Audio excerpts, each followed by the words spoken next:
Hey guys, welcome back. On this video, I wanted to cover something that's more of a current event.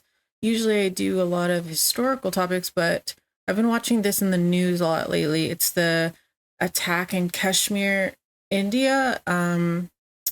If y'all haven't seen it on the news, I'd be kind of surprised unless you just don't watch the news, but it is about a terror attack that happened in Kashmir. Almost 2 weeks ago, I believe. Obviously, chaos broke out after that. So I saw this video called "Is the Next War Loading in 2025? Kashmir Attack Explained." So I thought I could react to it with y'all on my channel. So it's a really sad situation. I hope that it can get resolved quickly. This video came out 10 days ago. And I know that there are two other videos that this channel has. It's called Finding Out Now. That's the channel name. And this is going completely viral. So I just, wanted to check this video out.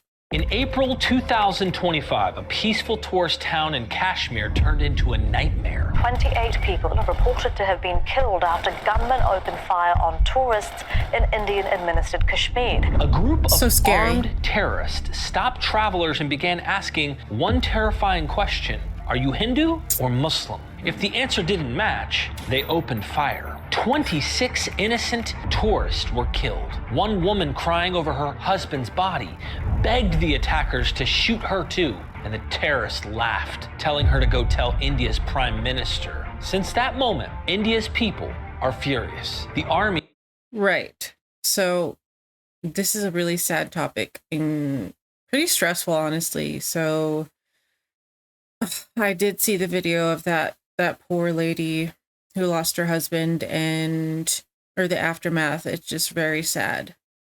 Army is on alert. Pakistan is getting nervous. And now the big question is the next war loading in 2025? Let's go back, see how it all began. At the time of independence in 1947, British India was divided into two separate nations. India, which had a Hindu majority population, Pakistan, created as a homeland for Muslims. But the split wasn't as clean as drawing a line on a map. It was not violent, at all. Brutal, and deeply personal. Yes, I do know about this. Over 15 million people were forced to move. Muslims from India to Pakistan, and Hindus and Sikhs from Pakistan to India. Entire families uprooted. Trains filled with refugees arrived slaughtered. Neighborhoods that had coexisted for centuries turned on each other overnight. It became one of the biggest and bloodiest migrations in human history. After this, I'm going to try not to pause as much, but I just want to know if anybody knows, why did they attack each other? Why did attacks happen? I don't understand. Each side was forced. If anyone knows, you can let me know. With over 1 million people dead, that trauma didn't just vanish. It turned into resentment, and the cracks only got deeper. One of the biggest cracks, a paradise called Kashmir. Kashmir was, and still is, one of the most breathtaking places in the world. Snow-capped peaks, peaceful lakes, lush green valleys, a literal heaven on earth. But politically, it's been a hell. When the British left, they gave over 560 princely states like Kashmir a choice: join India, join Pakistan, or stay independent. The ruler of Kashmir, Maharaja... Okay, why was that the place that was the option? I'm just wondering that too. Because the other, like India and Pakistan, it was kind of just decided. So I wonder why this was confusing. Raja Hari Singh was a Hindu, but most of the people in Kashmir were Muslim. The Maharaja wanted to stay independent, not join either India or Pakistan. But then, in October 1947, tribal militias from Pakistan, backed by its army, launched an invasion into Kashmir to force it into Pakistan. In panic, the Maharaja turned to India for help. India agreed, but on one condition: Kashmir must officially become part of India. The Maharaja signed the instrument of accession, legally joining Kashmir to India, and Indian troops flew in to push back the attackers. Just like that, the First Indo-Pak War began. That war ended in 1948 with a ceasefire brokered by the United Nations, but the damage was done. Kashmir was now divided.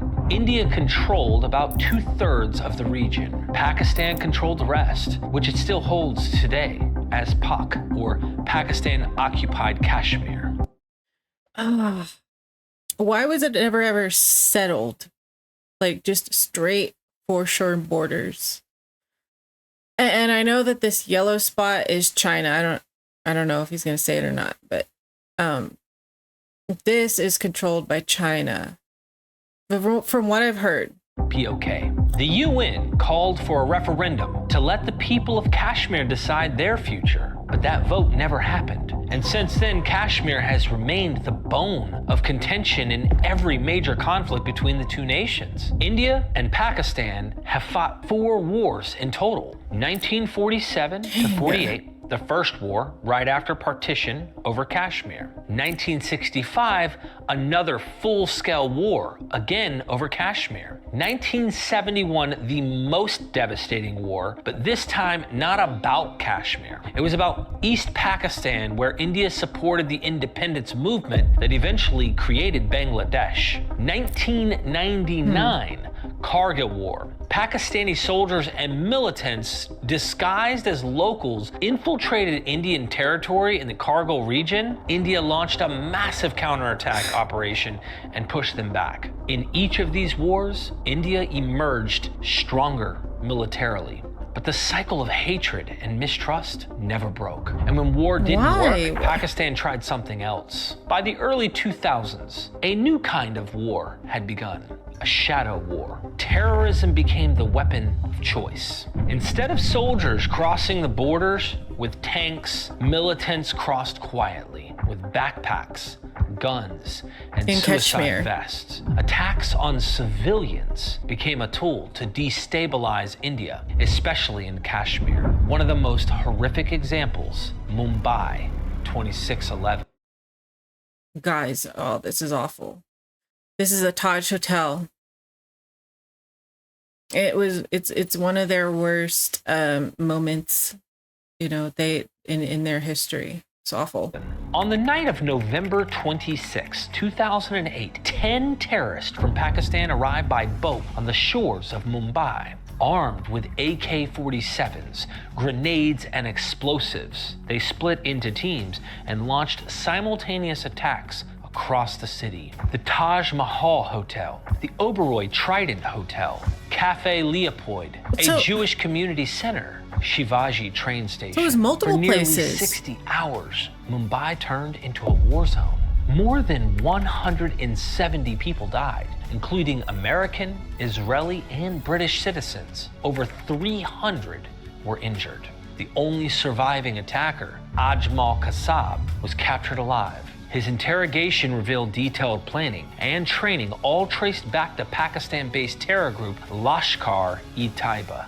Then came Pulwama in 2019. A suicide bomber rammed a vehicle full of explosives into a convoy of Indian paramilitary forces in Pulwama district, Kashmir. 40 soldiers were killed instantly. It was the deadliest attack on Indian security forces in decades. The terror group, Jaish-e-Mohammed, based in Pakistan, claimed responsibility. India's response? Swift and bold. In the early hours of February 26, 2019, Indian Air Force jets crossed the border and bombed a terror training camp in Palakkad, Pakistan. This was unprecedented. The first airstrike on Pakistani soil since 1971. Pakistan responded by sending its own jets, leading to a short but intense dogfight. One Indian pilot, Inhanandan Varthaman, was captured, but returned 2 days later as a peace gesture. Well, okay, what I've heard from people who were there is that their leader basically threatened them within an inch of their lives to return that airman. And you know, it's a really good thing that he was returned. Thank goodness. The world watched nervously. Two nuclear-armed nations, one spark away from disaster, but the situation de-escalated for the moment. Still, the attackers never fully stopped. Cross-border terrorism continued. Sleeper cells were busted. Indian security forces worked round the clock to prevent further strikes. But everything changed on April 22nd, 2025, with a horrifying incident in Pahalgam, Kashmir. The scenic town of Pahalgam, nestled in the Kashmir Valley, is known for its tranquil beauty, horse rides through pine forest, and peaceful rivers. Every year, it's a draw in thousands of tourists from across the country and abroad. But that day became a killing field. Tourists, like always, had arrived to enjoy the mountains. Vehicles can't go deep into the region, so most visitors hop on horseback and local guides to explore. Among them was a woman from central India, accompanied by her husband. Their horse guide chatted with them, but something about him was off. He wasn't just asking friendly, touristy questions. He started probing. Where are you from? Have you read the Quran? Are you Hindu or Muslim? The woman tried to brush it off, but then... I did not know this. So he posed as a tour guide. Oh no. If you're interested in this, definitely go watch the news on the actual attack, but it is very sad, I'll just warn you. Then she heard him whisper on a call. Go with plan B. Guns are in place. Panic surged through her veins. She discreetly messaged India's intelligence tip line, a hotline most tourists wouldn't even know about. But before the agency could act, it was already too late. Around 6 to 7 armed men dressed like locals suddenly appeared out of nowhere. Not military uniforms, civilian clothes, horses, and hidden weapons. But what they carried wasn't small arms. It was full-blown automatic weapons. They started pulling terrorists off horses, shouting at them, "Are you Hindu or Muslim? If Muslim, read the Quran." In the valley. What kind of monstrous religious attack is not as common anymore, but I guess they decided to take that route, which is even more disgusting. The attackers didn't care if there were women, children, or elderly. Anyone who couldn't answer in the way they wanted was shot. 26 innocent tourists died on the spot. One woman lost her husband right in front of her eyes. Through tears, she shouted at the attackers, "You killed him? Kill me too!" But the response was chilling. One of the terrorists sneered and said, "No, go tell your prime minister what happened today." And then he laughed, a laugh that still rings in the ears of many Indians who heard her testimony. The country erupted in grief and then in fury. Across social media, protests, news channels, there was only one question: how long will we tolerate this? Yeah, like they're probably sick of it. How many times? How much do they have to fight off all the time? This wasn't just a terror attack. This was psychological warfare. A brutal reminder that terrorism in Kashmir isn't gone. It's just evolved. And once again, all eyes turned toward Pakistan. Because here's the truth. Attacks like these aren't random. They don't come out of nowhere. These are trained operatives, supplied, funded, and sheltered, not by rogue street gangs, but by organized networks, many of which have found safe havens across the border. India's intelligence agencies began tracing the attackers' origins. Early reports suggested ties to a radicalized splinter group operating out of Pakistan-administered Kashmir. The government didn't realize all the details, but what came out was enough. And India's response? It wasn't immediate missiles or strikes. It was something smarter. Enter the water war. Let's rewind to the 1960s for a moment. I'm sorry I'm answering like the questions or the topics before he says them. It's just I've read about this and what was being done in the meantime. India and Pakistan signed the Indus Waters Treaty, brokered by the World Bank. Under it, Pakistan would get unrestricted access to the Indus, Jhelum, and Chenab rivers. India would control the Ravi, Bias and Sutlej. This was meant to prevent disputes over water, a resource both countries rely on heavily. But post-Pahalgam, India began reviewing the treaty, and in a bold but silent move, India started diverting excess water that traditionally flowed into Pakistan. Not cutting off water, but minimizing the outflow legally within treaty terms. It was a message: you keep sending terror, we'll stop sending rivers. In agriculture-dependent Pakistan, where 70% of the water comes from these rivers, this hit hard. The government issued press releases, held emergency meetings, and called it a violation. But legally, India hadn't broken anything. It had simply stopped playing nice.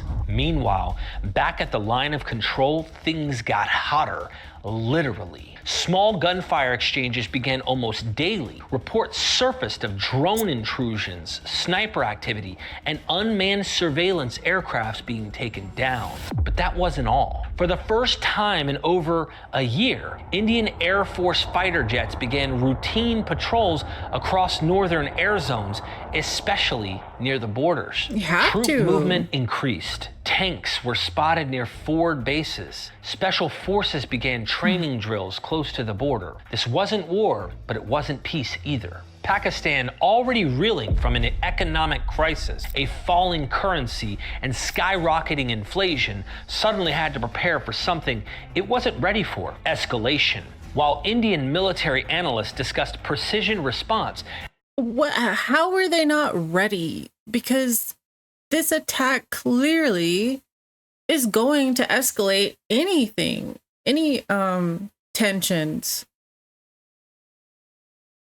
I know I said it was the government that organized that attack, but I don't know. I mean, I think if their military organized it, actually, if you watch the Pakistan, it's like a press conference, the defense minister, I believe that's what he's called, he got on camera and said it's time to start war against Hindus, basically, right before this attack. So I just find that very suspicious. And they kind of, you know what, go watch the Pakistan news. I think you might be enlightened if you do see some of the things that they say. So yeah, I think I am a nobody. I'm just an observer, of course, but it just seems weird that right when he would announce war against Hindus, it would be an immediate attack on the tourists. That's just suspicious to me, but so how could they not be ready for a retaliation? It's just bizarre. And surgical strikes. Pakistani generals were seen holding late-night emergency meetings. And the civilians? They were lining up for basic groceries. As flour prices doubled and fuel became scarce, public trust in the government hit rock bottom. But did that stop the military elite? Not really. Pakistan's leadership has often operated with the mindset of strategic depth, keeping the India conflict alive to justify its military control over internal affairs. But this time, with international pressure building and their economy in free fall, their bluff might just be called. At this moment, India hasn't launched a full-blown military strike, but the chessboard is set. Tensions are the highest they've been in years. Troops are alert, borders are hot, diplomats are working overtime, and across both countries, citizens are wondering, is this the start of something big? Could be. This video was 10 days ago, so again, like I said, I saw that there are 2 new ones, but I wanted to watch this one first because I want to, you know, go from the beginning to the end of the current videos. This is a really good channel. It's called Finding Out Now, but there's only 4 videos on this channel so far. So yeah, maybe go follow this person. This is a really well put together video. I'll leave in the description as always. I'm about to check out the next one in just a few minutes, but if you like this one, please subscribe to us both, and I'll see you in the next one.